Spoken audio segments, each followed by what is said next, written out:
नमस्कार मित्रों, आप देख रहे हैं किष्किंधा कांड की कथा, जहां जंगल राज समाप्त होता है और राम राज कायम होता है। यह अध्याय मित्र धर्म पर आधारित है। पिछले एपिसोड में देखा आपने, अग्नि को साक्षी मानकर राम और सुग्रीव मित्र बन गए। अब इस मित्रता का प्रभाव आप आज देखेंगे। राम और सुग्रीव का मिलन बताएगा कि जब दो पीड़ित और न्यायप्रिय लोग आपस में मिलते हैं तो संसाधनों की कमी के बावजूद सहयोग का जन्म होता है। तुलसीदास ने लिखा है कि जेन मित्र दुख हों ही दुखारी, तिन्हि बिलोकत पातक भारी। जो मित्र के दुख को अपना दुख न समझे, उसे देखना भी पाप है। राम ने कहा, हे सुग्रीव, तुमने मुझ पर भरोसा किया है, अब मेरा बल देखो, मेरी ताकत देखो। बाली ने चूंकि अधर्म का हाथ थामा है, इसलिए उसका अंत निश्चित है। राम ने वीर पुरुष की तरह धनुष हाथ में लिया, प्रत्यंचा को चढ़ाया, खींचकर टंकार किया और फैल गई दिग्दिगंत अनंत तक सुग्रीव के अभय की टंकार। राम के धनुष की टंकार उस वचन की मुहर थी जिसने सुग्रीव के डर का अंत कर दिया।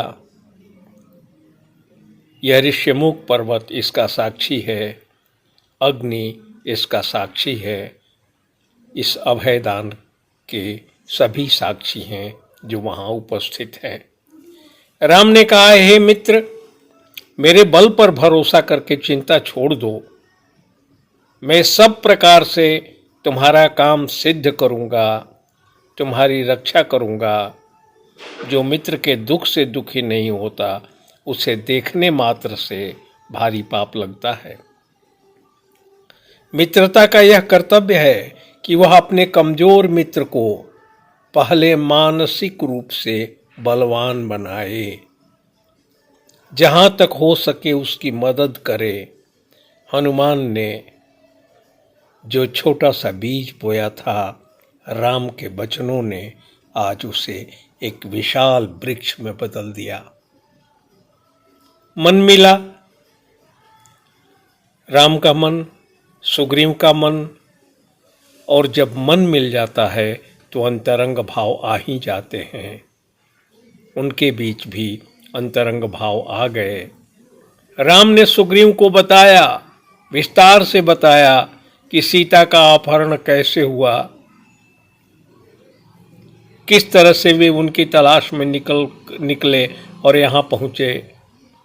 और सुग्रीव ने भी राम को बताई अपनी कथा। सुग्रीव ने कहा, हे रघुवीर, मैं युद्ध का भूखा नहीं था।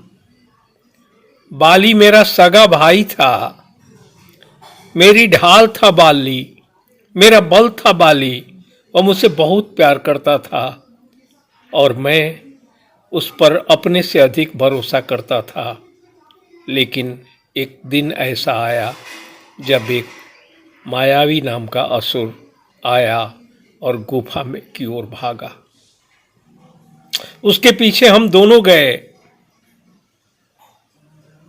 बाली गुफा में प्रवेश कर गया, मैं बाहर खड़ा रहा। गुफा का द्वार रात दिन रक्त उगलता और मैं बाहर खड़ा रहा। प्रतीक्षा करते करते 1 वर्ष बीत गए। गुफा के भीतर से रक्त का बहना नहीं थमा। मैं कुछ भी नहीं समझ पा रहा था। मैंने सोचा, या तो मेरा भाई बाली मारा गया या वो असुर अजेय है। राज्य को अनाथ न छोड़ने के भय से मैंने गुफा का मुंह एक शिला से बंद कर दिया और वापस आ गया। मेरे न चाहने के बाद भी मंत्रियों ने मुझे इसलिए राजा बना दिया कि राज्य की देखभाल होती रहे। यह मेरा अपराध था, पर द्रोह नहीं था। यही मेरी गलती थी, लेकिन इस गलती से बहुत बड़ी यह मेरी सजा। राम समझ गए, गलती छोटी हो, सजा बड़ी तो करुणा उत्पन्न होती है। राम बाली की करुणा को समझ गए। बाली लौटा तो उसने कारण नहीं पूछा, उसने शिला नहीं देखी, उसने केवल मेरी सांसों में छिपा कोई राज देखा, कोई साजिश देखी।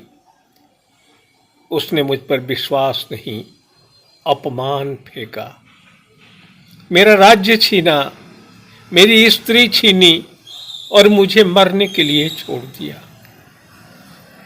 कहकर फफक फफक कर रोने लगा सुग्रीव।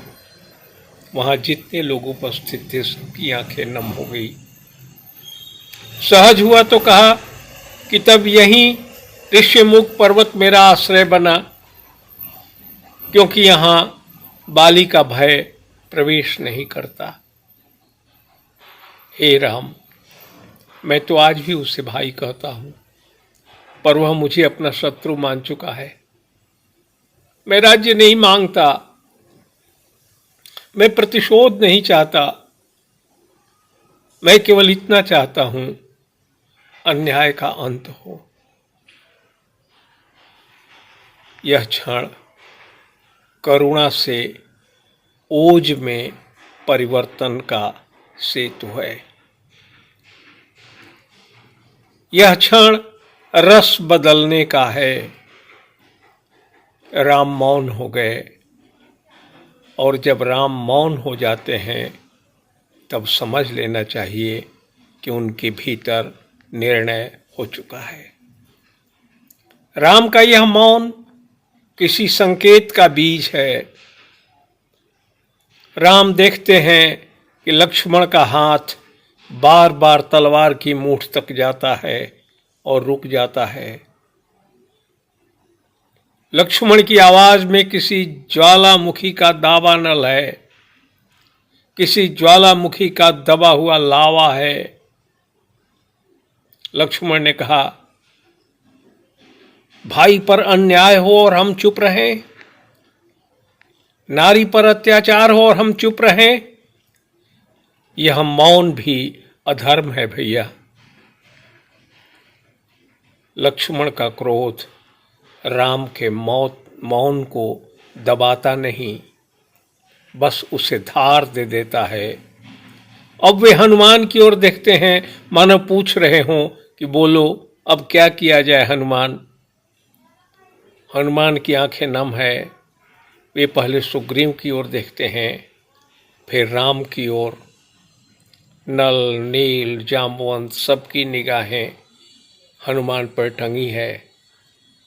हनुमान कहते हैं, हे प्रभु, हे प्रभु, यहाँ प्रश्न यह नहीं कि बाली शक्तिशाली है, प्रश्न यह है कि क्या किसी राजा को शक्ति के बल पर मर्यादा की सीमा लांघने का अधिकार है?